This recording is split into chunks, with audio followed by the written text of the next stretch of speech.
บางครั้งบางทีที่จริงแล้วเขาฉลาดเขาดีแต่ตัวเองอะไรโง่แต่เป็นกระทบกระทั่งว่าเขาโง่ใช่ไหมครับเช่นโกงก็สอบไม่เป็นอย่างเนี้ยหาว่าเพื่อนโง่อ๋อเพื่อนไม่โกงแต่ว่าตัวเองโกงเก่งลักษณะทำนองเนี้ยก็เลยก็เลยมันเกิดปัญหาขึ้นมาครับเกิดปัญหาขึ้นมาก็อยู่ในเขตของบูลลี่แหละข้อสุดท้ายก็คือพูดเพ้อเจ้อใช่ไหมครับพูดเพ้อเจ้อมันเหลวไหลไร้สาระพูดบางทีไม่ได้เจตนาหนักๆหรอกแต่เจตนาเบาๆคำว่าไม่มีเจตนามันไม่มีหรอกเพราะฉะนั้นเรื่องคำพูดนี่สำคัญนะเป็นเรื่องของคำพูดคำหยาบคำทั้งหลายทั้งปวงเป็นเรื่องเท็จทั้งนั้นแหละแล้วถ้าว่าเราพูดได้ดีเนี่ยจะเป็นยังไงไม่ได้เหรอเกิดมาชาติดีสกุลดีแล้วมาพูดดีไม่ได้เนี่ยทำไมมันประพฤติตนเป็นอย่างนั้นน่ะมันไม่สะใจมั้งทำไปทำมาเนี่ยคนที่คิดว่าตัวเองเกิดมาชาติดีกลายเป็นชาติเลวไปเพราะคำพูดใช่ไหมฮะเพราะคำพูดเนี่ยคนชั่วเนี่ยเพราะว่านาหิมุนใจยปาปิกังเนี่ยไม่ควรจะเปล่งวาจาที่หยาบคายตัวนี้แหละเพราะฉะนั้นเราจะทำยังไงกับสังคมไทยปัจจุบันเนี่ยที่มันค่อนข้างจะระบาดนะเดี๋ยวนี้มันระบาดมามันระบาดขาขึ้นนะขึ้นจากอะไรจากเด็กๆกลายเป็นมันเป็นบูลลี่กันในหมู่วัยรุ่นแล้วไปในหมู่ดาราในหมู่นักแสดงนักร้องนักอะไรที่มาพูดลบหลู่ดูหมิ่นกันเหยียดหยามกันไม่ให้กันและกันเนี่ยในสื่อนี่มีหมดครับแม้แต่พิธีกรในรายการบางรายการก็มีเหมือนกันนะเดี๋ยวก็มีนะก็บูลลี่เขาครับก็บางครั้งบางทีก็ต้องถูกเบรกถูกห้ามจัดรายการไปก็มีครับผมเรื่องคำหยาบนี่ไม่ควรพูดนะอันนี้ที่เป็นอย่างนี้พระพุทธเจ้าตรัสว่าเป็นกรรมนะเป็นกรรมครับเป็นกรรมสร้างอันนี้เป็นกรรมสร้างขึ้นมาพอสร้างขึ้นมาแล้วมันต่อความยาวสาวความยืดถ้าคนที่เขาถูกบูลลี่เขาไม่พอใจวันนั้นอาจจะตอบโต้ไม่ได้แต่อีกวันหนึ่งในฐานะที่ก็เป็นเด็กด้วยกันสมมติได้เพื่อนมากๆเข้าคนนี้เดินอยู่เพื่อนน้อยในที่สุดก็โดนกลับมั่งทีเนี้ยมันไอ้ของวันนี้มันเหมือนบูมเมอแรงนะมันกว้างไปเดี๋ยวมันก็ย้อนกลับมาหาตัวเองครับพี่พระเดชพระคุณครับคำว่าบูลลี่เนี่ยมันจะเทียบกับคำนี้ได้ไหมพระเดชพระคุณนะด้อยค่าก็พูดให้เขาด้อยค่านะได้ใช่ไหมฮะครับก็แต่เป็นคำที่อะไรเป็นคำถือว่าเป็นคำหยาบเป็นลบหลู่ดูหมิ่นเขาลบหลู่ดูหมิ่นก็คือทำให้เขาด้อยค่าคำพูดกระแนกกระแหนเหยียดหยามให้ร้ายอย่างเนี้ยในฐานะที่เขาไม่มีทางสู้ว่างั้นแหละคิดว่าเขาไม่มีทางสู้ไม่มีทางโต้ตอบตัวเองอยู่ในฐานะที่ใหญ่โตมโหฬารอย่างเนี้ยใครทำอะไรไม่ได้ครับมีเพื่อนเยอะมีอำนาจเยอะก็บูลลี่คนอื่นเขาไปแต่สักวันหนึ่งกรรมที่สร้างไว้นะมันจะคนนั้นไม่ตอบสนองมาอาจจะไปเจอก็ภาษาคำบังเพยเราก็เรียกว่าเหล็กกล้ามันต้องเจอกับตาไม้ไผ่เข้าใจไหมช่วยอธิบายหน่อยเร็วคุณนะก็เหล็กกล้าคือมีดพระน่ะ ครับหรือดาบก็แล้วแต่ที่มันที่คมก็ต้องใช้เหล็กกล้าครับฟันฉึกเข้าไปเนี่ยมันถ้าธรรมดามันก็ไม่เป็นอะไรไม่บินไม่วิ่นไม่แหวงไม่บิดไม่เบี้ยวฟันฉึกเข้าไปถ้าฟันไม้ก็ไม้ขาดนะแต่พอเจอตาไม้ไผ่นี่ตาไม้ไผ่นี่มันแข็งอ๋อมันแข็งกว่าครับพอฟันฉึกก็มันดังปิ้งมีดบินมีดบินแล้วมีดบินราบินแล้วนะนี่อย่างปัจจุบันเนี่ยครับมีคนบางกลุ่มก็บูลลี่ประเทศไทยเราบูลลี่คนไทยบูลลี่อะไรต่างๆอยู่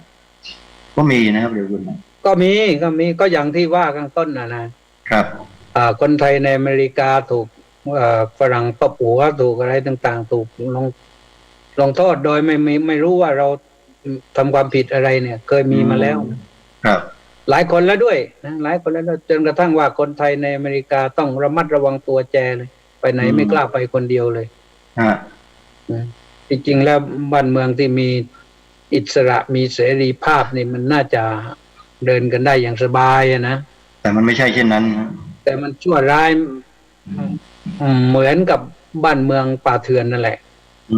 ครับไม่น่าเชื่อแต่ก็ต้องเชื่อเพราะมันเกิดขึ้นแล้วเพราะมันไม่ใช่อเมริกันชนทุกคนที่เป็นเช่นนั้นครับแต่ว่าอเมริกันชนบางคนที่ทำตนเป็นคนป่าเถื่อนครับมันก็มีนะมันก็มีอยู่เพราะฉะนั้นน่ะสิ่งที่แม้แต่เพียงคำพูดนะมันไม่ใช่ธรรมดานะมันร้ายนะเป็นกรรมชั่วประการหนึ่งเป็นความชั่วทางวาจาเป็นวจีกรรมฝ่ายอกุศลครับท่านพระครูว่าที่อกุศลมันเป็นยังไงอกุศลก็คือการกระทำที่เป็นไปในทางที่มิชอบที่ไม่ถูกไม่ดีงามครับอกุศลก็ถ้าแปลตามรากศัพท์ก็แปลว่าทำเป็นอกุศลก็คือกรรมที่ทำด้วยความไม่ฉลาดครับผมแปลตามศัพท์เลยนะไม่ฉลาดกุศลนั่นแปลว่าฉลาดนะครับถ้าอกุศลก็คือไม่ฉลาดก็คือโง่ทำแบบโง่ทำแบบโง่นะครับมันไม่ใช่เป็นเฉพาะทางวาจามันออกมาจากใจครับมันไม่ใช่ว่าอย่าไปโทษสมองนะถ้าวิทยาการสมัยใหม่ก็โทษสมองจริงๆแล้วมันไม่ใช่มันออกมาจากใจมันสั่งครับใจเป็นนายกายเป็นบ่าวใช่ไหมวาจาก็เป็นบ่าวเหมือนกับกายนั่นแหละครับใจเป็นนายกายวาจาเป็นบ่าวก็ว่าอย่างนั้นก็ได้จะได้ครบไหนนั่นพระครูเข้าใจว่าไงใจเป็นนายกายเป็นบ่าวไหนลองว่าสิก็กายกับวาจาเนี่ยที่เปล่งออกมาหรือกระทำออกมาเนี่ยมีใจนั่นนะครับเป็นผู้นำการกระทำทางกายกับวาจามันถึงจะออกมาตามที่ใจนั้นสั่งออกมาครับผมสรุปก็คือถ้าใจไม่คิดก่อนมันไม่ออกมาใช่ครับอย่างสมมติว่าเด็กไปเดินในห้างอย่างนี้เด็กไปเดินในห้างแล้วไปเห็นเพื่อนอีกกลุ่มหนึ่งเขาก็เดินสนุกกันไปกันมาทำไปทำมาตัวเองรำคาญเฉยๆเขาไม่ได้มาทำอะไรครับไม่ได้มาทำอะไรตนแต่รำคาญเขาก็รำคาญเขาก็ปรากฏว่าบูลลี่เขาคือใจมันรำคาญแล้วก็เกิดความโมโหโกรธาขึ้นมาลึกๆจะเห็นเพื่อนสนุกก็เลยอิจฉาเขาเพื่อนสนุกสนานรื่นเริงกันก็พูดให้ได้ยินสักทีหนึ่งว่าเป็นอย่างนี้ลบหลู่ดูหมิ่นกันนี่ทางโน้นถ้าอดทนได้ก็ทนได้ถ้าทนไม่ได้ก็ยกพวกมาตะลุมบอลกันในห้างนั่นทีนี้นี่ก็เป็นอย่างนี้ครับเพราะฉะนั้นนี่พระพุทธเจ้าตรัสสอนว่านี่ผมว่าศีลข้อ 4นี่มันดีมากๆกันไม่ล้าสมัยเลยครับเป็นอากาลิโก ไม่ขึ้นอยู่กับการเวลาใครปฏิบัติชั่วก็ชั่วใครปฏิบัติดีก็ดีไม่ว่าเวลาไหนไม่ไม่ว่าเวลาไหนเมื่อไหร่ไม่ว่าประเทศไหน ไม่ว่าคนชนชาติไหนเชื้อชาติไหนภาษาไหนครับกัมมุนาวสุโลโหติกัมมุนาโหติปรมโนโอ้โหนี่ถ้าอย่างนี้เนี่ยมีคนกลุ่มหนึ่งนะทำกรรมทุกวันทำกรรมกับประเทศด้วยนะทุกวันนะทำกรรมดีก็ดีทุกวันครับทำกรรมกับตัวบุคคลนะที่พระคุณนะกับการทำกรรมกับประเทศชาติบ้านเมืองด้วยวาจาเนี่ยครับอันไหนมันหนักมันแรงกว่ากันล่ะมันก็อยู่ที่ว่าเจตนาด้วยเจตนาก็ต้องการด้อยค่าประเทศไทยก็เป็นกรรมของเขาแล้วเขาใครว่าก็คนนั้นน่ะมันจิตใจต่ำทรามครับก็คนที่บูลลี่คนอื่นนะจิตใจต่ำทรามอิจฉาก็นี่ไม่ใช่อะไรนะอิจฉาเขาแต่ไม่ว่าใครที่มาเห็นประเทศไทยแล้วว่าคนต่างชาติเยอะแยะไปเข้ามาประเทศไทยแล้วไม่อยากกลับก็อยากอยู่ด้วยซ้ำไปครับมีความสุขมีความสบายมีความสงบขนาดมาโดนปล้นแล้วก็ยังมาอยากมาอีกขนาดมาเจอคลื่นสึนามิถล่มญาติตายไปตั้งหลายคนก็ยังอยากมาอีกนะครับนี่คือประเทศไทยน่าอยู่เพราะนั้นเดี๋ยวนี้เนี่ยคนไทยนี่ไม่รู้มีกี่เปอร์เซ็นต์นะว่ากันจริงๆแล้วเนี่ยคนต่างชาติมาแย่งซีนแย่งพื้นที่ไปอยู่เยอะเลยครับทั่วโลกเนี่ยเข้ามาเราดูว่าจะทำไปทำมาเนี่ยชาวยูเครนชาวรัสเซียเนี่ยมาติดอยู่ในประเทศไทยเนี่ยเป็นหมื่นครับแล้วเขายังกลับไม่ได้อยู่เนี่ยเขายังกลับไม่ได้อยู่ในเกือบหมื่นนะหรือว่าถึงหมื่นไม่แน่ใจแล้วเขากลับไม่ได้เพราะว่าบ้านเมืองเขาวุ่นวายคนเหล่านี้ก็อาจจะจิตใจสนับสนุนหรือว่าไม่สนับสนุนแต่ว่าก็ไปวุ่นวายไม่ได้หรอกครับอยู่ในประเทศไทยต้องปฏิบัติตัวอย่างคนไทยนะเพราะฉะนั้นเรื่องการพูดให้ผู้อื่นเสียหายเนี่ยเสียหายด้วยคำพูดมันก็ไม่ใช่เรื่องธรรมดาก็ทำให้เขาเสียหายด้วยคำพูดมันแล้วก็แพร่หลายอยู่ในสังคมมากแม้แต่ในสังคมอะไรเขาเรียกว่าไฮโซสังคมไฮโซนะก็มีนะครับแต่ที่เป็นเช่นนั้นเพราะอะไรเพราะอิจฉาตาร้อนเห็นคนอื่นก็แต่งตัวก็ต้องฉันต้องแน่กว่านั้นนะครับเขาโชว์นมข้างเดียวก็ต้องโชว์มันสองข้างนะพอนุ่งสั้นจูก็มันสั้นจูขึ้นไปอีกนะเขาใส่สร้อยเต็มก็เอาเต็มมาไปอีกใส่แหวนกี่วงก็เราใส่มากกว่านั้นอีกนิ้วละ2 วงก็ไปเขาผัดหน้าทาแป้งด้วยสีแดงแจ๊ดไปเนี่ยชนิดที่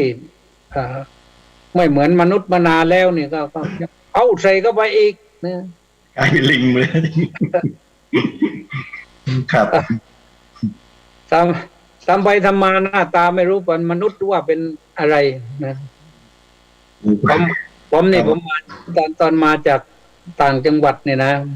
มาอยู่ในกรุงเทพใหม่ๆนี่ผมนึกขำนะคือเราอยู่ในต่างจังหวัดเนี่ยมันก็เห็นสภาพอีกแบบหนึ่งก็ไม่มีคนที่เขาทาตาสีเขียวสีเหลืองสีอะไรประหลาดอย่างเงี้ยไม่มีใช่ไหมไม่มี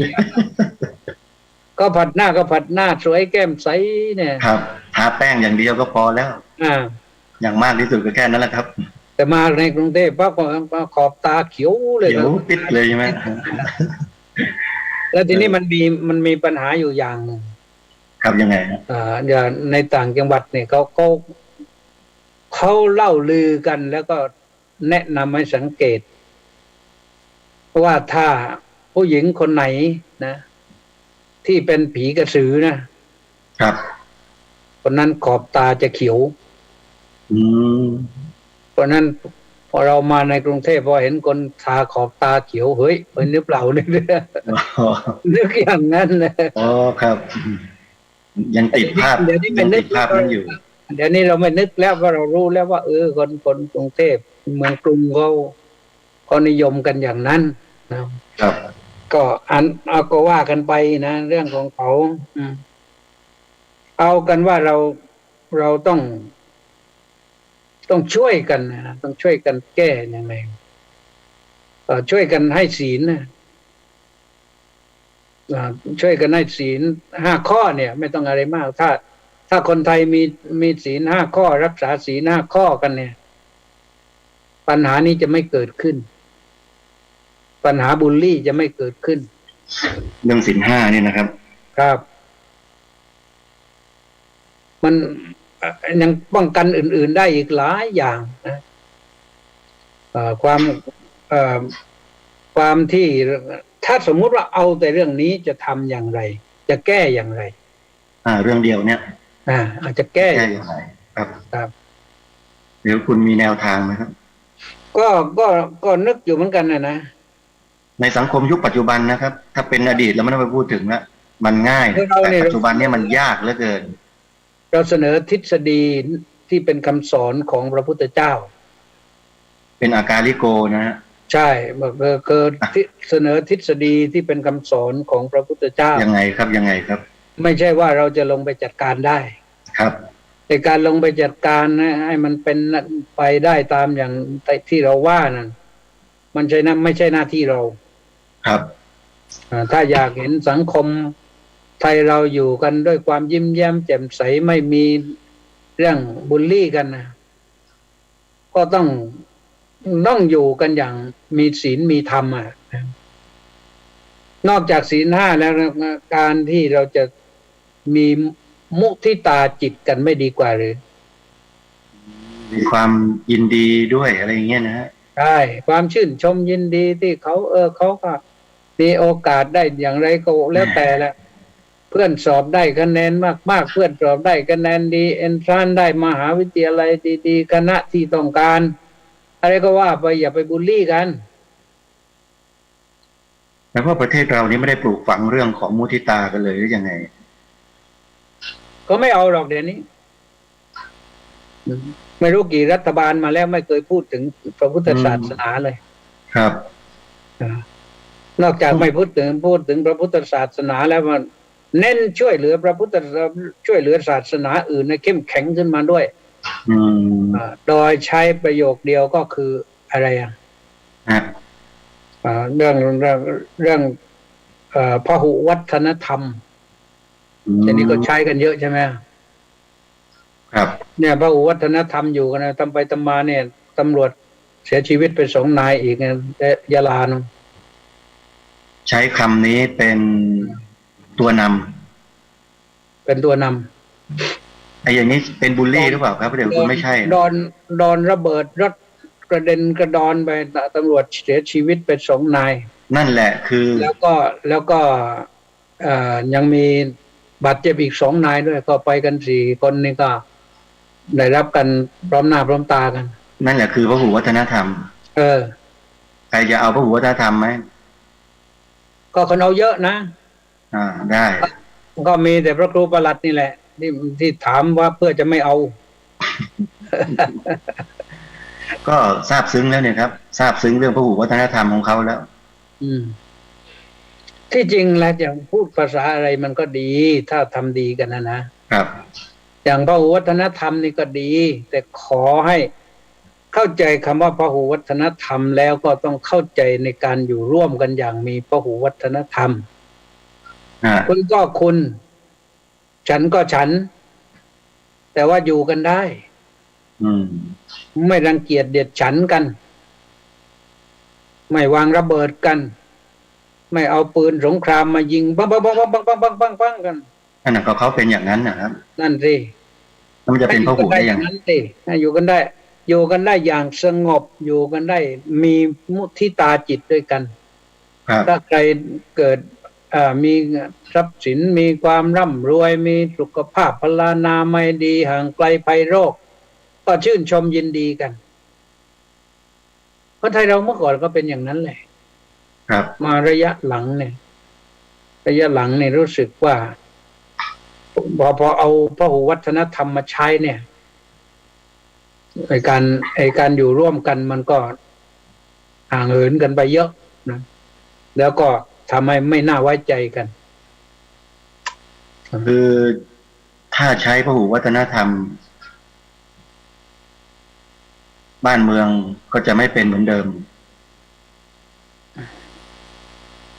ยังไงล่ะ ก็ควรจะใช้วัฒนธรรมเดิมๆสิครับวัฒนธรรมไทยครับ มันไม่พหุนี่นะวัฒนธรรมไทยนี่แหละครับ ที่จะมีคำว่ามุทิตาอยู่ในนั้น ใครก็แล้วแต่นะก็เมื่ออยู่ในแผ่นดินไทยก็ถือว่าเป็นคนอย่างน้อยก็สัญชาติไทยอยู่ครับ ก็ใช้คำว่าไทยไม่ต้องมาพหุพเหอะเลยนะครับ ผมวัฒนธรรมไทยนี่แหละครับนี่ก็ผมเองก็ไม่เคยเห็นด้วยเลยนะเอาพหุมาใช้เนี่ยเพราะว่ามันมีอะไรแฝงอยู่ข้างในมองดูแล้วเนี่ยครับ ใช้คำเขาเรียกใช้คำไอ้อย่างเงี้ยมันเข้าข่ายข้อ4นะมุสาวาทาไหมครับพระเดชคุณนะก็ใช้อย่างนี้แหละแต่ว่าไอ้คำน่ะมันดี แต่การปฏิบัติเนี่ยมันไม่ดี เจตนาลึกๆเนี่ยมันไม่ดีครับเอาคำนี้มาใช้เพื่อประโยชน์ส่วนตัวไม่ได้มองประโยชน์ส่วนคนอื่นแสวงหาประโยชน์เพราะฉะนั้นเราก็ต้องทำความเข้าใจกันต่อไปนะครับแต่ว่าผมว่าคนทั่วไปเข้าใจครับแต่ระดับแกนนำของประเทศเราไม่ค่อยเข้าใจท่านสงสัยไม่มีเวลาต้องแก้ปัญหาน้ำมันแพงบ้างต้องแก้ปัญหาโควิดบ้างกันเลยไม่เข้าใจนั่งสมาธิสักวันละ10 นาทีเพียงแค่5 วันก็จะรู้แหละว่าคืออะไรแก้ปัญหาได้เลยเพราะฉะนั้นเนี่ยเราไอตัวมุทิตานะมันก็อยู่มันมีทีมอยู่ครับมุทิตามีทีมคืออะไรคืออะไรครับคุณครับก็เริ่มตั้งแต่โน้นแหละเริ่มตั้งแต่ว่าเมตตาความรักกันครับเห็นคนทุกคนก็รักเหมือนกับพี่กับน้องรักเหมือนตัวเราเองครับรักตัวเองเหมือนรักเขารักเขาเหมือนรักตัวเองแล้วใครมันจะไปฆ่าตัวเองอย่างนั้นนะก็เนี่ยวัฒนธรรมไทยนะอันนี้ก็ใช่นั่นสิต้องมีความรักกันครับแล้วก็ปรารถนาดีต่อกันหวังให้เป็นสุขพระพุทธเจ้านั้นถ้าจะให้ดีแล้วนั้นจัดไว้ในอัปปมัญญาสูตรนั้นอัปปมัญญาปาฐะนั้นเมตตาสหคเตนะเจตสาเอกังดิสังบริตวาวิหรติตถาดุติยังตถาตติยังตถาจตุทังอิติอุตตมโทติริยังสัพพติสัพพตตายัสสบาวันตังโลกังเมตตาสหคเตนะเจตสาเพิ่งมีจิตเปี่ยมด้วยเมตตาแล้วก็แผ่เมตตานั้นไปครั้งที่1ครั้งที่2ครั้งที่3ไปเรื่อยๆที่4ที่5ที่พันที่หมื่นที่แสนที่ล้านก็ได้แล้วก็แผ่ไปข้างหน้าเบื้องหน้าเบื้องหลังเบื้องซ้ายเบื้องขวาเบื้องบนเบื้องล่างเพราะฉะนั้นสัตว์ทุกชนิดทุกชีวิตนี่ไม่มีใครน่าเกลียดแต่ล้วนแต่เป็นชีวิตที่น่ารักทั้งนั้นอันนี้รวมถึงตัวเราเองที่แผ่เมตตาด้วยนะครับเราก็เป็นคนน่ารักเขาก็เป็นคนน่ารักเหมือนกับเราเหมือนกับพี่กับน้องเราเหมือนกับพ่อแม่เราเหมือนกับปู่ย่าตายายเราเหมือนกับเพื่อนใกล้สนิทชิดเชื้อเราแล้วจะไปเกลียดกันทำไมครับจะไปบูลลี่กันทำไมไปอิจฉากันทำไมนี่คือตัวเมตตาที่พระพุทธเจ้าสอนสอนให้มีเมตตามีความรักความปรารถนาดีต่อกันต้องเริ่มต้นที่จุดนี้ก่อนถ้าเราทุกคนเอา คำว่าเมตตานี่มาเป็นพหุวัฒนธรรมคือให้ทุกคนมีเมตตาต่อกันเนี่ยโคตรสบายเลย ครับ อันนี้คือพระหูวัฒนธรรมที่ถูกต้อง ใช่ข้อที่สองคืออะไร ครับ ข้อที่สองก็คือกรุณาใช่ไหมช่วยเหลือกัน กรุณา กรุณาเนี่ยกรุณาท่านใช้คำว่ากรุณาปราณี ครับ ปราณีนี่ใช้นอนหนูนะ ช่วยเหลือกัน มีน้ำใจให้แก่กัน ฮะ แต่ปราณีนอนเนนไม่ใช่ ปราณีนอนเนนน่ะแปลว่าผู้มีลมปราณ อืม เป็นสัตว์ที่ยังหายใจอยู่ ครับ อืมถ้าพูดหยาบๆไอ้สัตว์อีสัตว์ก็ได้ปราณีนะ อืม แต่พูดไม่หยาบก็คุณสัตว์นะเพราะว่ามียังหายใจอยู่ ฮะ สัตว์ทุกชนิดทุกอย่างเนี่ยมันมีชีวิต ครับ เขาไม่ได้ทำอะไรเราอย่าไปทำอะไรเขาสิอย่าไปทำร้ายอะไร อื เขา ม ก็อยู่กันได้ ครับ ผมยังนึกภาพนะอยู่นั่งอยู่ที่วัดเนี่ยไอ้นกเขาพันเล็กนะเป็นนกเขาชวาหรือนกเขาอะไรตัวเล็ก ครับ ครับ ๆแต่นี่มันเดิน เรายกเท้าเดินไปมันแทบจะเหยียบอ่ะมันไม่หลบอ่ะมัน อ๋อ เพราะอะไรเพราะมันไม่มีภัย อืม อยู่กับคนไม่มีภัยอยู่กับพระไม่มีภัย ครับ แล้วก็เดินอยู่ทุกวันนะตอนนี้ค่อนข้างจะมีเยอะด้วย ฮะ แล้วก็มีนกกังเขนนกกังเขนก็มาทำรังที่นั่งฉันข้าวอยู่นะฉันเช้าฉันเพลนอยู่นะครับ แต่ตอนนี้ไปทำอยู่ที่หน้าต่างศูนย์พิทักษ์อ่ะ อ๋อ ครั กั บบ ลูกเนี่ยนะไปทำอยู่ตรงนั้นได้ยินเสียงลูกร้องแล้ว อืม เนี่ยมันอะไรเพราะมันไว้ใจ มันก็รู้เหมือนกันนะฮะ มันก็รู้ก็นอนอยู่แถวเนี้ยนอนสายไฟ อืม จับสายไฟ ปลอดภัย อยู่ใต้หลังคาบ้างอะมันนอนที่ร่มใต้หลังคาไอ้สายไฟที่มันเดินไปชายคานะครับ ก็นอนตรงนั้นก็สบายฝนตกมาเถอะไอ้ดอนวอรี่ อืม ไม่กลัว อันนี้เพราะความกรุณา มันก็อยู่สบายแต่ยังมีนกอื่น เช่น แม้แต่กานี่ ก็ ครั มา บ ทำรังที่วัดเดี๋ยวนี้ อืม นี่ถ้าเข้าไปในกลางค่ำกลางคืนนั่นใช้ไฟฉายส่องขึ้นไปบนต้นไม้สูงๆนี่มีกาบินบึ้มบึ้มบึ้มบึ้มบึ้มบึ้มบึ้มบึ้มไปส่องตัวนั้นแล้วก็บึ้มบึ้มบึ้มบึ้มบึ้มบึ้มเห็นหลายรังทำรังอยู่เลี้ยงลูกแล้วก็ลงมาใกล้ๆบางทีมันเขาบินนี่แทบจะโฉบหัวเราอ่ะไม่รู้ว่าเขาหวงลูกหรือว่าเขาคุ้นเคยกับเรา อืม แต่ก็ไม่กลัวบิน ครับผม นี่ เพราะความเมตตากรุณา ฮะ ก็ยังนึกว่าถ้าใครมีนกบินหลาดงมาปล่อยวัดบ้างก็ดีมันสวย อืม ๆไอ้นกบินหลาบ้านนี่มันก็เป็นนกเล็กๆสวยๆไปแบบหนึ่งนะแต่นกบินหลาดงมันสีสันมันจะสวยกว่า มันมีสีแดงสีดำสีขาวสีอะไรต่างๆกันหางยาวๆตัวโตๆสำหรับครูมีบ้างหรือเปล่าเอามาปล่อยวัดราชา โอ้โหไม่มีแล้วครับ อย่าไปขังกรองมันนกแล้วนกอยู่ลำบาก ที่สวนป่าผมมีหลายพันอยู่เหมือนกันฮะ เช้าเนี่ยร้องมันเจ้ยเจ้าเต็มไปหมด ครับ นกแก้วก็มาทำรังนะนก ครั แก้ บ วมาทำรังไป อืม แล้วก็ยังมีนกอะไรมันก่อนผมเคยถ่ายภาพไว้มันอยู่ในรังแล้วมันนกแก้วเนี่ยมันทำรังในโปรงไม้ ครับ แล้วมันก็หวงอยู่นั่นแหละออกมาโผล่หน้า หันซ้ายหันขวาหันซ้ายหันขวาถ้าไม่ไว้ใจแล้วถอยกรูดเข้าไปอยู่ในรังไปอยู่กับลูกกับไข่ นกหัวขวานนี่ก็สวยดีนะฮะเพื่อนคุณนะ พวกหัวขวานเมื่อก่อนมีตอนนี้หายไปไหนไม่รู้ไม่มีนะครับ ที่มีก็คือนกเขานกเขาเนี่ยมันจะบินกลางคืน อ่า แล้วนกเขาเนี่ยมันเป็นข้าศึกกันกับนกกับอีกา อ๋อครับ หมีกับไม้สะเคราะห์งูกับพังพร ฮะ อีกากับนกเขา อืม นี่สร้างเวรกันมาแต่ชาติปางไหนไม่รู้ ครับ ยังแก้เวรไม่ได้ อืม เจอถ้านกเขานี่ถ้าเจอ ถ้าเจออีกากลางคืนนกเขาก็ไล่ตี ครับ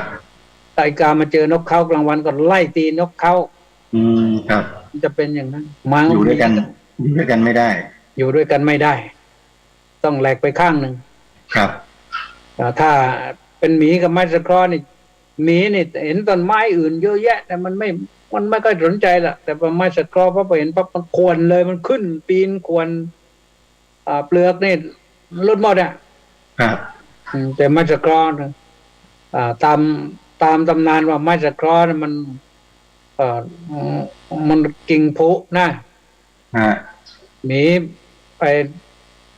ทำอะไรไม่รู้แล้วก็มานอนอยู่ตรงนั้นใต้ต้นไม้ตะเคราะห์ปรากฏว่าไอ้กิ่งผุมันหักมันหล่นมาตีหัวหมีก็เลยโมโหเลย ตั้งแต่นั้นมาเลยใช่ไหม ตั้งแต่นั้นมา ก็ที่จริงก็ไม่ได้เจตนานะครับ แต่ยังอาฆาตมาร้ายหมีอาฆาตมาร้ายอยู่ถึงปัจจุบันนี่เลย อืม แล้วอะไรอีกากันอีก งูเห่ากับพังพ งู ร เห่าพังพร อันเนี้ยนะครับ อันเนี้ยชัดเห็นกันอยู่ อันนี้ชัดเห็นจริง ๆ เลยที่วัดนี่ ครับ มันก็มีนะที่ ครับ เมื่อก่อนแถวหน้าอาคารพิพิธภัณฑ์ปัจจุบันนะ อ๋อ มันมีงูเห่าแล้วก็มีพังพรอยู่ ครับ มันรบกันได้เป็นวัน โอ้โห ไม่พิษมันไม่สามารถที่จะปราบกันได้ มันสู้กันได้ อืม แต่ว่าเราก็ไม่ได้เฝ้าเราไม่รู้ว่าใครพ่ายแพ้ไปไหนกับหายไปแต่ส่วนมากงูจะแพ้ทุกทีนะครับ งูจะแพ้มันพอหมดแรงปั๊บไอ้พังพรมันกระโดด กัดชึกเข้าที่คอแล้วก็งูทำอะไรไม่ได้ หนีอย่างเดียว หนีอย่างเดียว ครับ มันหนีไม่รอดเลยดิกัดฉึกแล้วมันไม่ปล่อยเลยทีเนี้ย อืม มันเอาตายอ่ะ เพราะว่าพังพรนี่ไวมาก ใช่พังพรไว ครับ แต่ไวมันก็โดนกัดเหมือนกันแหละ แต่ไม่ตาย แต่มันไม่ตายมันมี ยาดี มียาดี ครับ เรื่องนี้เรื่องงูเรื่องอะไรนี่เรื่องพิษงูเนี่ยมันก็มี ในชาดกมันก็มีนะเรื่องนี้เข้าใจว่าผมจะไปเจอสักวันหนึ่ง ตอนนี้ยังไม่เจอผมก็นี่ตอนดึกนี่3 ทุ่มนี่จัดรายการวิทยุแล้วก็เฟซอยู่มันก็ตอนนี้เอายกชาดกมาเล่าให้ฟังส่วนหนึ่ง ครับ ชาดกก็น่าสนใจ ฮะ แต่ช่วงที่แล้วมานี่รู้สึกว่าจะเกี่ยวด้วยสตรีเยอะนะ อืม แต่คืนนี้จะมีเรื่องงู เดี๋ยวพระคุณไม่นำเรื่องปุราณชาดกมาพูดซะหน่อย เรื่องอะไรนะ ปุราณชาดก อ๋อก็เดี๋ยวถึง ครับ ยังไม่ถึง ไม่ถึงนะ เดี๋ยวผู้หญิงโยมผู้หญิงฟังแล้วฟังกันไม่ได้ ก็จริงๆนะบางอย่างเราต้องอ่านก่อนแล้วก็ อธิบาย หาภาษาที่จะพูดกันพอรับกันได้ ครับ มันไม่ใช่ว่าไปตามตัวหนังสือบางที ครับ ว่าไปตามตัวหนังสือนี่ก็โยมอาจจะรับไม่ได้ก็ได้ ครับ ทั้งที่ในที่นั้นมันก็เป็นเรื่องจริงนั่นแหละ ครับ เพราะว่าพอ โอ้ยจะไปพูดกับนักสิทธิมนุษยชนนี่เขาไม่ยอมนะเนี่ย ไม่ยอมนะ แต่ถ้าเขาฟังแล้วก็เข้าใจเอาเองก็ว่าไป ครับ เพราะเราก็ไม่ได้ว่าเอาเอง เราว่าตามคัมภีร์ ครับ แล้วก็มาอธิบายให้ฟังว่าอ๋อไอ้เรื่องนี้มันเป็นอย่างนี้ครับผม ก็ลองดูนะว่าไปเรื่อย ฮะ ๆทีนี้ผมว่ามาถึงเรื่องที่ กรุณา กรุณา ครับ แล้วก็มาถึงมุทิตานี่เราพูดกันแล้วนะครับ ผม มุทิตาความชื่นชมยินดี ที่จริงนี่เป็นหลักธรรมที่มันเป็นสากลมากๆนะชื่นชมกับคนอื่นนี่เห็นใครก็อย่าไปคิดให้ร้ายนี่มันสบายแล้วชื่นชมเขาที่เขาได้มีโอกาสมาเดินอยู่อย่างนี้ได้มาเห็นอย่างนี้ได้มาเรียนหนังสืออย่างนี้ได้มีชีวิตอยู่อย่างนี้ชื่นชมเขาไม่ดีกว่าหรือ ครับเรื่องของความอิจฉาริษยาเนี่ยเรื่องคุณนะมันมีเฉพาะในตัวโยมใช่ไหม พระก็มี ไม่ใช่มีแต่โยม พระก็มีใช่ไหมฮะ พระก็เป็นมนุษย์ พระที่ยังมีกิเลสก็มีอิจฉานะมีเหมือนกัน ครับ ไปเจอที่ไหนก็ล่ะ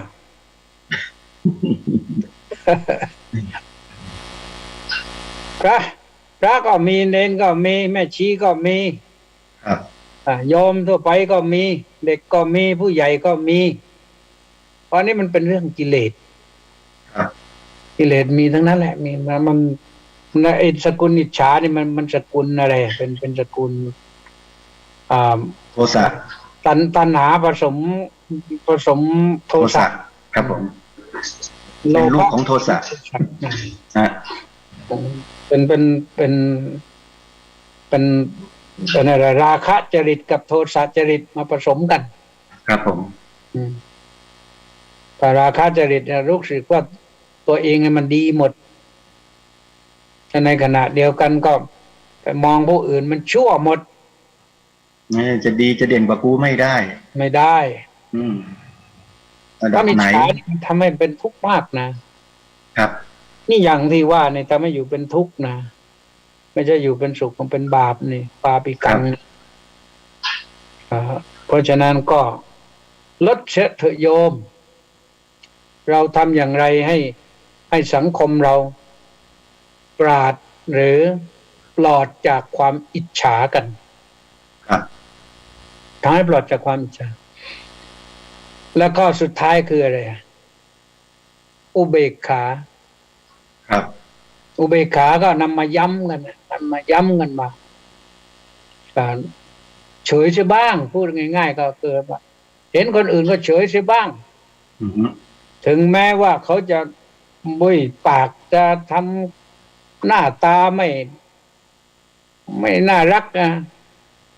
เราก็เฉยเสียบ้างแล้วก็จะดีเอง สมมติว่าเราเป็นคนใช้ในบ้านนะแล้วคนในบ้านมาบูลลี่เราเนี่ยเป็นแล้วเป็นเล่าเป็นแล้วเป็นอีกเราก็เฉยนะดีเข้าไว้เอาความดีชนะความชั่วร้ายในที่สุดเขาก็ทำอะไรไม่ได้แล้วเขาก็ค่อยๆดีกับเราแหละ โอ้นึกถึงเรื่องบ้านทรายทองเลยครับผมเป็นยังไงเล่าหน่อยสิ ไม่เล่าหรอกครับ คล้ายๆลักษณะอย่างเงี้ยครับลักษณะอย่างนี้ก็คือลักษณะที่ว่ามันก็มีคนหนึ่งก็อิจฉา ครับ มีคนหนึ่งก็ทำใจดีเข้าไว้นะดีอย่างเดียวแล้วสุดท้ายก็ความดีชนะความร้ายนั่นสิครับชนะจริงๆฮะไม่ว่าการไหนก็ชนะตลอดความดีเนี่ยชนะคนไม่ดีด้วยความดีครับผมชนะคนไม่ดีอัปโกเทนะชิเนโกทังสาตุนาชิเนเนี่ยครับคุณชนะคนไม่ดีด้วยความดีด้วยความดีของเราไม่ต้องไปอิจฉาตอบไม่ต้องไปบูลลี่ตอบครับผมการไปบูลลี่ตอบมันมีปัญหาให้ต้องตามแก้กันไม่รู้จบดีไม่ดีก็ไม่ต้องตามด้วยโดนตบตุงไปเลยครับโดนตบโดนทำร้ายโดนอะไรต่างๆก็เสียผู้เสียคนกันไปอันนี้มันเราพูดเนี่ยมันหมายถึงทุกคนนะที่จริงแล้วมันมีกันอยู่บ้างคนละมากบ้างน้อยบ้างแต่ไม่มีเสียเลยเป็นดีนะสิ่งเหล่านี้ไม่มีเสียเลยเป็นดียิ่งถ้าตัวเองมีฐานะสูงส่งในสังคมอาจจะรายได้ดีอาจจะเรียนสูงอาจจะมีตำแหน่งฐานะทางการงานสูงอย่างนี้ต้องใจดีให้มากขึ้นอันนี้จำเป็นนะครับผู้ที่จะขึ้นไปนั่งเป็นผู้บังคับบัญชาเขาเป็นผู้บริหารนี่ต้องดีมากขึ้นนะต้องไม่จิตใจอิจฉาริษยาใครแล้วไม่ไปบูลลี่ใครไม่ทำตัวให้เป็นตัวอย่างเลวๆให้แก่คนอื่นเพราะฉะนั้นก็เราก็ฝากกันไว้นะครับวัฒนธรรมไทยก็ต้องเป็นอย่างนี้นะครับพระเดชคุณนะครับยิ่งสูงยิ่งมีตำแหน่ง ที่สูงขึ้นจะต้องมีเมตตากรุณามุทิตาอุเบกขามากขึ้นเพื่อเป็นอะไรเป็นแบบอย่างหนึ่งเป็นตัวอย่างหนึ่งแล้วก็เป็นที่พึ่งให้กับผู้ที่ต่ำกว่าน้อยกว่าโบราณก็สอนง่ายๆว่านอนสูงให้นอนคว่ำนอนต่ำให้นอนหงายครับหมายความว่าไงหมายความว่าคนที่อยู่ข้างล่างนี่มองข้างบนบ้างว่าเขาอย่างไรก็คิดอย่างไรก็ต้องการอะไรต้องการให้เป็นอย่างไรในขณะเดียวกันคนที่อยู่สูงตำแหน่งสูงนี่ก้มหน้าลงมาดูดูผู้ใต้บังคับบัญชาให้ทั่วถึงครับผมชอบคำอภิปรายของท่านขอเอ่ยชื่อท่านนะท่านดร.ไตรรงค์ สุวรรณคีรีครับตอนอภิปรายรัฐบาลใครแล้วไม่รู้ท่านบอกว่าต้องทำตัวให้เป็นปรัชญาทำตัวให้เป็นปรัชญาคือต้องขึ้นไปอยู่ให้สูงๆแล้วดูมาข้างล่างมันจะได้เห็นหมดถ้าไปอยู่กระจุกอยู่ในข้างในเนี่ยมันจะไม่เห็นสิ่งผิดสิ่งถูกครับที่จริงผมก็เรียนมาก่อนแล้วแหละแต่พอเห็นเขาเอามาพูดมันจำแม่นเลยตรงนี้ว่าเราเรียนปรัชญามาแล้วเราต้องมองต้องขึ้นไปนั่งที่สูงแล้วมองลงมาต่ำครับถ้าคนที่อยู่บนยอดภูเขาเรามองลงมาข้างล่างนี่จะเห็นทั่วเห็นกว้างเห็นไกลถ้านั่งเครื่องบินไปเนี่ยเราจะเห็นว่าเวลานั่งเครื่องบินไปไหนเนี่ยมองมาข้างล่างเนี่ยโอ้ยตรงไหนเป็นท้องนาตรงไหนเป็นป่าละเมาะมันตรงไหนเป็นวัดเป็นวาตรงไหนเป็นเมืองเห็นหมดแล้วเราก็จะสามารถที่จะตัดสินได้ว่าตรงนั้นมันดีหรือไม่ดีอย่างไรอุเบกขานอกจากบางเฉยบ้างแล้วอุเบกขาต้องดูให้ลึกต้องดูให้ชิดให้ใกล้ชิดอุปะอย่าลืมว่าอุปะคือใกล้ครับอุปะแปลว่ามั่นใจอิกขะแปลว่าดูแปลว่าเห็นสำรวจเมื่อก่อนผมก็ไม่ได้คิดศัพท์นี้นะแต่ผมไปดูไปสังเวชนียสถานไปที่พระพุทธเจ้าแสดงปฐมเทศนาเนี่ยที่อิสิปตนมฤคทายวันนะมีพระเจดีย์เขาตั้งชื่อไว้ว่าธรรมเมฆขัดสถูปที่พาราณสีก็คือเจดีย์ใช่สถูปก็คือเจดีย์สตูปะแล้วก็ธรรมะกับอิกขะครับอิกขะก็คือดูเห็นธรรมะก็คือธรรมะเจดีย์เป็นที่ระลึกในการที่พระโกณทัญญะเห็นธรรมเห็นธรรมอย่างไรเห็นธรรมว่ายังกินจิสมุทัยธรรมังสับบันตังนิโรธธรรมังเราแปลกันมาว่าสิ่งใดสิ่งหนึ่งมีความเกิดขึ้นเป็นธรรมดาสิ่งนั้นทั้งหมดต้องมีความดับลงเป็นธรรมดาแต่ถ้าแปลให้มันชัดลงไปอีกคำหนึ่งก็แปลว่าทุกสิ่งที่มีความเกิดขึ้นมันต้องมีดับลงครับแล้วก็ยังกินจิตัวนี้หมายถึงสัพพะคือทั้งปวงครับสิ่งทั้งปวงมีความเกิดขึ้นและต้องมีความดับลงแน่นอนเพราะฉะนั้นเวลาเราเจอคนเจออะไรอย่าไปบูลลี่เขากับเราก็เหมือนกันแหละเกิดมาแล้วก็ต้องดับลงเหมือนกันครับไม่มีใครอยู่ได้นานให้คิดอย่างนี้ให้คิดอย่างนี้อย่าไปคิดอะไรมากเพราะฉะนั้นก็ขอฝากกันไว้นะครับเมื่อได้รู้อย่างนี้แล้วก็เลิกคิดว่าจะบูลลี่คนนั้นคนนี้ที่ทำมาแล้วก็ทำบุญล้างบาปเสียครับทำบุญชำระบาปทำอะไรดีนั่นเลยฮะก็ทำบุญผ้าป่าศูนย์พิทักษ์สิโอ้โหวันที่5 เมษายน ศูนย์พิทักษ์วันที่5 เมษายนเนี่ยครับผมยอมโอนเข้ามาได้เลยธนาคารกรุงเทพนะบัญชีเลขที่116-434-1057เนี่ยวันนี้ญาติโยมอยากจะทราบกิจกรรมนะครับเดี๋ยวคุณวันนั้นมันมีอะไรบ้างนะฮะก็ประมาณ9 โมงก็เปิดนะเปิดงานแล้วก็มีพิธีบังสกุลครับบังสกุลให้แก่บุพการีชนนะหรือสมาชิกผู้วายชนไปแล้วนะก็มีพระ9มีโยม20หลายท่านเลยนะแล้วก็ศูนย์พิทักษ์ก็อยู่21 ปีมาแล้วครับเพราะฉะนั้นพอเสร็จตรงนั้นปีนี้เดี๋ยวพระคุณหลวงพ่อเจ้าคุณพระพรหมวชิรมงคลเจ้าว่าท่านเมตตามาสัมโมทนีคาถาให้ไหมครับผมยังไม่ได้นิมนต์นะอ๋อครับก็คงมาแหละครับ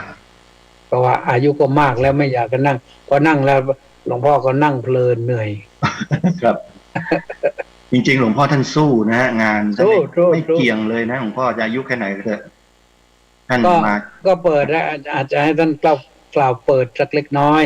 ครับพอเสร็จจากกล่าวเปิดแล้วก็จะทำพิธีบังสกุลก่อนครับผมพิธีบังสกุลก็อาจจะสวดมาติกาแล้วก็บังสกุลเวลา10 นาฬิกานะครับก็ประมาณนั้นครับไม่ถึงก็ไม่เป็นไรไม่ถึง10 นาฬิกาก็ไม่เป็นไรก็ทำไปก่อน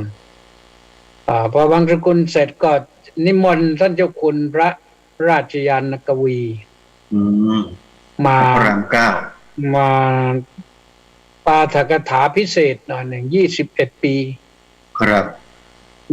21 ปีศูนย์พิทักษ์ท่านจะว่าอย่างไงบ้างครับแล้วก็ไปฟังกันหรือท่านอาจจะชวนรำลึกนึกถึงสมาชิกผู้วายชนแต่ละท่านแต่ละคนที่ท่านใกล้ชิดพิเศษเล่าประสบการณ์ที่ได้พบได้เจอนะก็แล้วแต่นะเป็นโอเพนครับให้ท่านว่าไปเลยพอเสร็จจากนั้นก็คิดว่าสักประมาณสัก30-40 นาทีก็เจริญพระพุทธมนต์ซะหน่อยครับให้ศูนย์พิทักษ์มั่นคงต่อไปให้สมาชิกอยู่กันต่อไปครับมงคลจบแล้วก็ถวายเจตุปัจจัยไทยธรรมแล้วก็จะได้เวลาฉันเพลครับฉันเพลเสร็จก็จะทอดพระป่านี่ต้องทอดนะครับกฐินนี่ถวายพระป่าต้องเอาผ้าไปวางทอดไว้ครับผมเองก็คงจะ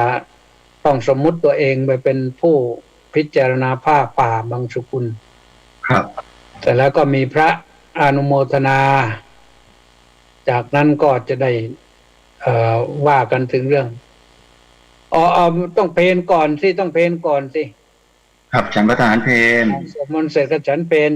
เสร็จก็เนี่ยก็ถึงวาระถวายผ้าป่าครับผมเราก็ไปชักผ้าป่าพิจารณาผ้าป่ากันแต่ว่าบอกกันตรงๆว่าไม่ได้เตรียมสำหรับต้อนรับโยมมากนะครับเพราะว่าตอนนี้มันต้อง New Normal โควิด -19 มันยังอยู่มากเหลือเกินครับใช่แล้วเดี๋ยวนี้ตอนนี้กำลังแรงเลยใช่ก็จะให้ยอมถ้ายอมไปก็ยอมไปถึงก็ทำบุญเสร็จแล้วก็กลับก็จะเป็นสิ่งที่ดีสำหรับโยมครับแต่ถ้าไม่ไปก็โอนเข้าบัญชีมาโอนปัจจัยที่จะทำบุญ5 บาท10 บาทโยมโอนได้หมดเลยเข้าบัญชีเนี่ยครับโอนเข้าบัญชีนี้เลยนะโยมนะธนาคารกรุงเทพสาขาบางลำพูเลขบัญชี116-434-1057ครับก็นี่แหละแต่ก็หวังว่าเราคงจะได้ร่วมกันอีกทีหนึ่งเราทำอะไรมากก็ไม่ได้ใหญ่ก็ไม่ได้ไม่ทำก็ไม่ได้เพราะว่า2 ปีแล้วไม่ได้ทำเนี่ยคือต้องจัดครับเดี๋ยวคุณครับกิจกรรมแบบนี้ของศูนย์พิทักษ์ต้องจัดทุกปีเพราะว่าอย่างน้อยก็ทำให้คนที่อยู่รุ่นหลังเนี่ยครับได้รู้ว่าบรรพบุรุษของเขาถึงแม้จะไม่ใช่ญาติตระกูลก็ตามแต่ว่าเป็น พุทธศาสนิกชนซึ่งเป็นครอบครัวเดียวกันกับเราเนี่ยท่านได้เสียสละตนเองเพื่อทำหน้าที่ในการปกป้องรักษาพระพุทธศาสนากันมาจนตราบสิ้นชีวิตกันไปแล้วเราก็มาทำบุญอุทิศให้เขาแล้วก็มาฟังมาฟังการบอกเล่าของผู้ที่ยังมีชีวิตอยู่ที่ร่วมสมัยกันอยู่เนี่ยอย่างปีนี้พระเดชพระคุณได้กราบพระนิมนต์พระเดชพระคุณท่านพระราชยานกวีพระพระรามเก้ากาญจนาภิเษกมาพูดก็คงจะได้ยินได้ฟังอะไรที่เรายังไม่เคยได้ยินได้ฟังด้วยซ้ำถ้าสมมติว่าท่านไปไม่ได้ติดตามชมทาง Facebook ไลฟ์นะจะไลฟ์สดมาอาจจะถ่ายทอดทางดีทีวีออนไลน์ก็คือไลฟ์สดมาครับทางดีทีวีก็คงจะมีบ้างมั้งครับแล้วก็ Facebook ของอาตมาก็กิตติเมธีนะกิตติเมธีถ่ายทอดสดนะฮะเป็นภาษาอังกฤษK I T I M E T E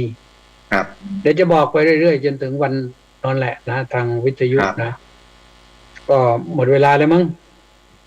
ครับเหลือครึ่งนาทีเดี๋ยวคุณครับนิมนต์ฮะก็ขออำนวยอวยพรให้ทุกท่านนะประสบความสุขสบายกายใจปลอดภัยโควิดด้วยกันทุกท่านทุกคนเถิดสาธุครับใกล้จะหายแล้วครับครับวันนี้ต้องขอกราบขอบพระคุณพระเดชพระคุณท่านเจ้าคุณพระธรรมกิติเมธีครับที่เมตตามาให้ข้อมูลความรู้กับพวกเรากันในวันนี้ขออนุโมทนากับญาติโยมที่ติดตามรับชมรายการมาด้วยดีโดยตลอดวันนี้เวลาหมดลงแล้วพบกับท่านองค์พระเจ้ากรโกศลวันพรุ่งนี้หรือท่านผอ.นะไม่ทราบเดี๋ยวยังไงก็ติดตามรับชมกันอาจจะเป็นท่านผอ.ก็ได้นะฮะวันนี้พระเดชพระคุณท่านเจ้าคุณพระธรรมกิติเมธีอาตมาภาพต้องขอลาท่านผู้ชมไว้แต่เพียงเท่านี้และพบกับรายการในวันพรุ่งนี้ใหม่ขอความสุขสวัสดีจงมีแด่ท่านผู้ชมและผู้ฟังทุกท่านทุกคนเถิดขอเจริญพรครับขอบคุณมากครับ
เดือตาก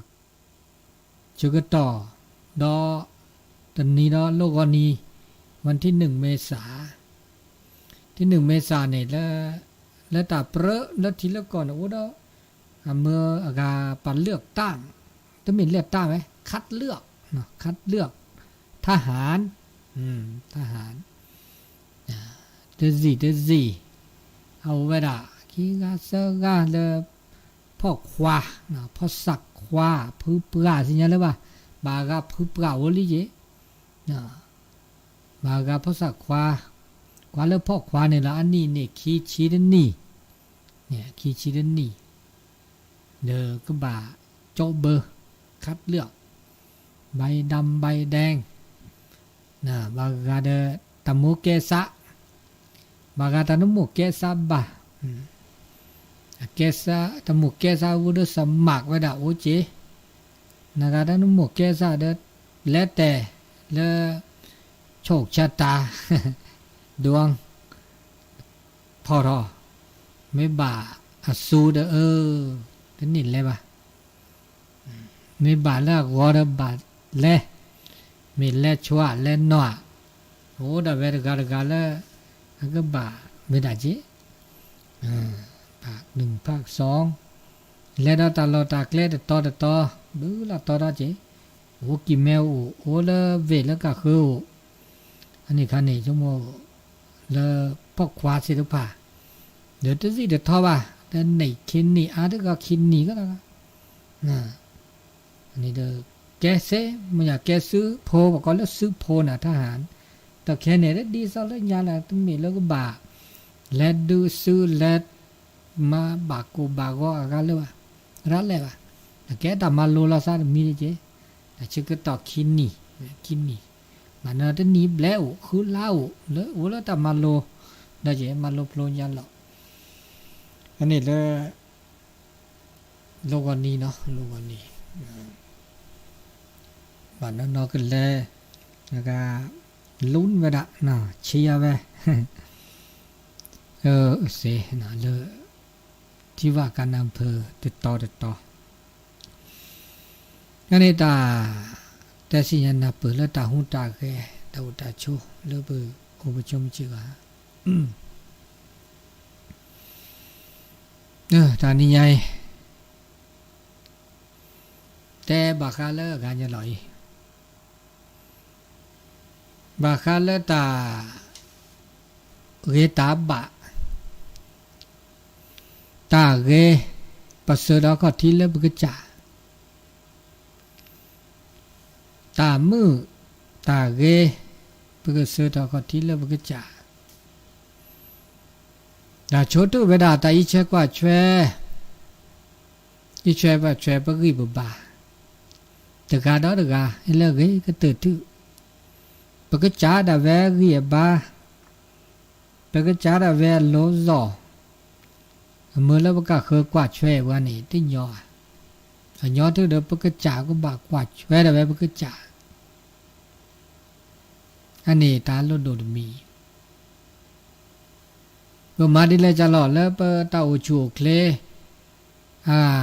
เรอาซีเธออันนี้ว่าเดปกจ่า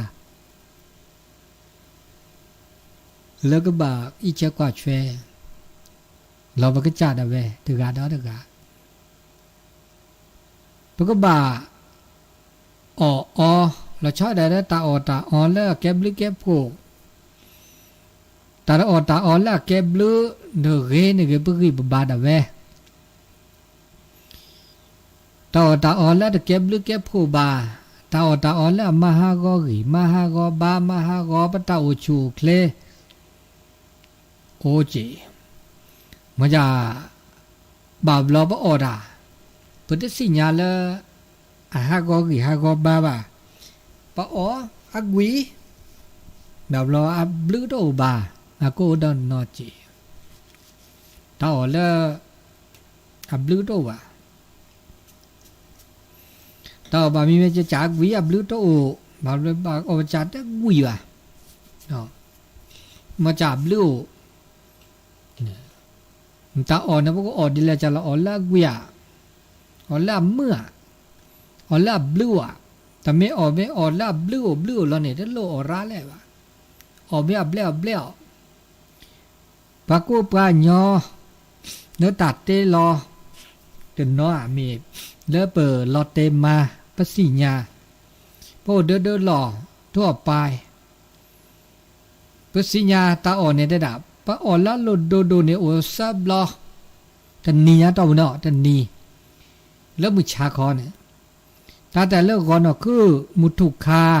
มือฮาลออันนี้โดยทั่วไปรอคอเนี่ยตัดชื่อก็ต่อแต่เนี่ยตั้งแต่เลคุณนารีนุยนารีข้อนารีหรือมอนี่กะอันนี้บอกก็เริ่มมีรอคอเมมุทูในบ้านเราก็ออกแบบ11 โมงเที่ยงบ่ายโมงก็เติบไปนี่ถือว่าแกเมแล้วมุทูเดิมก็เมื่อมุทูนี่เที่ยงไม่เมแล้วมือหาเราปะข้อนี่บ้านเราก็ออกแบบตั้งแต่ละเจนารีคุณนารีนุยนารีข้อนารีบากะคุยนารีโอดีอันนี้แล้วมือหาเรากันเนี่ยมือก็ตัดชื่อก็ต่อหาดิเจแต่เนี่ยว่ามีคุณนารีนุยนารีข้อนารีมันนี่ล่ะนะเบื่อเจอเวลาสัจมูสัจจากข้อนี้อย่าคืนนุยข้อมุทุคาเดอ11 12บ่ายโมงมือหาเราเดอคืนนุยข้อเบื่อเจอสัจมูอันนี้เนี่ยบาลบากเล่นในโอเวดาเพื่อนนี่เมื่อจะตึกกาเนี่ยละตาพีตามาเนาะบากาละตามือสูมือซาตาบาซาเนาะโอเวดาบานนอก็ขอต่อเมียอีกคำแต่ละเมียเดตาบานนอก็ขอต่อว่าเฮตมุดทอเนาะสาเหตุบุลาจ้ะเขาก็ต้องออกว่าเนาะออกเกตแล้วอากาต่อแค่นี้มันฮิตไปนะมือดูก็เวลาเลิกกาแฟเนี่ยเลิกกาแฟขนมปังนี่ทีนี้โอ้เดเนาะต่อมีก็ขวาตึกเกจีบ้าต่อมีก็ขอตึกเกหาก็บอจีมุตุคาบันนอต่อลูกก็ขอตักนักราเมมุทอเมก็ขอมุทออุดาเจดาวขอนารีควินารีบางานนาทีใช่เนี่ย